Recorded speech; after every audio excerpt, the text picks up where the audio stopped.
कांग्रेस के लिए अब पाकिस्तानी नेता दुआ कर रहे हैं। शहजादे को प्रधानमंत्री बनाने के लिए पाकिस्तान उतावला है। चौधरी वाली में क्या बोलेंगे सर? सर फवाद चौधरी वाली में क्या बोलेंगे सर? सर फवाद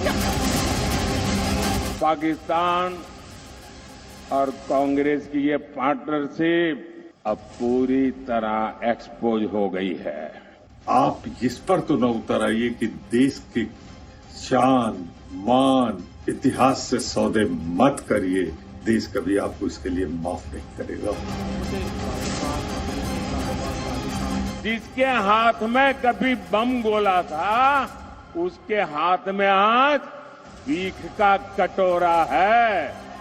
प्रधानमंत्री के नवाज शरीफ के साथ बहुत अच्छे रिश्ते हैं और इसीलिए ये बयान आया है ताकि इस बयान को हमारे प्रधानमंत्री एक्सप्लॉइट करने की कोशिश कर सकें।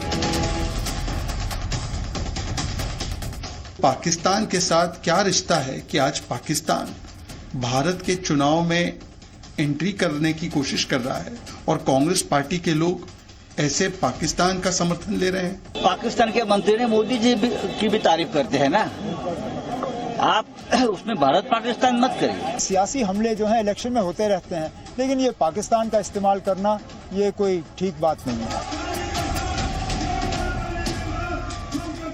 कांग्रेस की कमजोर सरकार आतंक के आकाओं को डोजियर देती थी और मोदी की मजबूत सरकार देखिए आतंकियों को घर में घुसकर मारते हैं। शुरुआत करना चाहता हूं। चरण सिंह सापरा जी, मेरा सवाल बहुत डायरेक्ट और सिंपल है।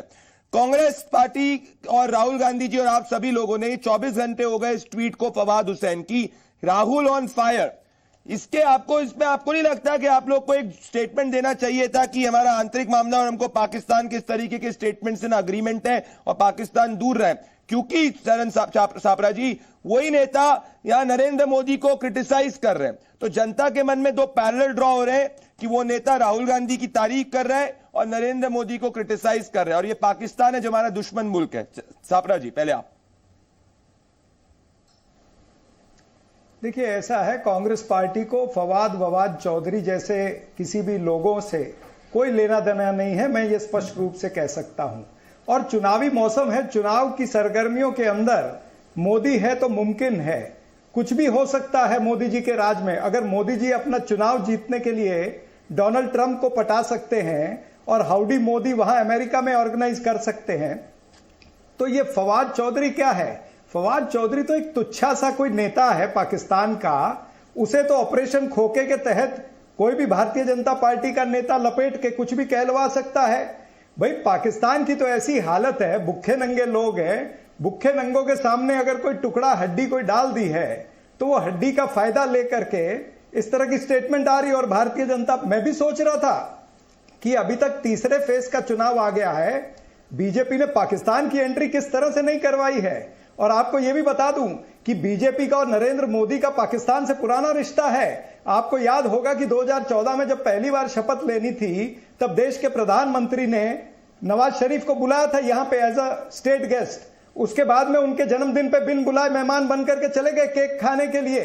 उससे पहले की अगर बात करूं तो लाल कृष्ण आडवाणी जो है, जिन्ना की मजार पर जाकर के माथा टेका और उनकी तारीफ की। अटल बिहारी वाजपेयी ने तो बस चलाई थी यहां से लाहौर तक, और अटल बिहारी वाजपेयी साहब तो गए थे वहां मीनारे पाकिस्तान पर भी जाकर के माथा टेका था। और पठानकोट, क्या सब लोग भूल गए? पठानकोट में आईएसआई को रेड कारपेट वेलकम, यानी बम ब्लास्ट होने के बाद, हमारे सिपाही शहीद होने के बाद रेड कारपेट वेलकम अगर आईएसआई को किसने दिया तो वो नरेंद्र मोदी की सरकार ने पठानकोट में दिया।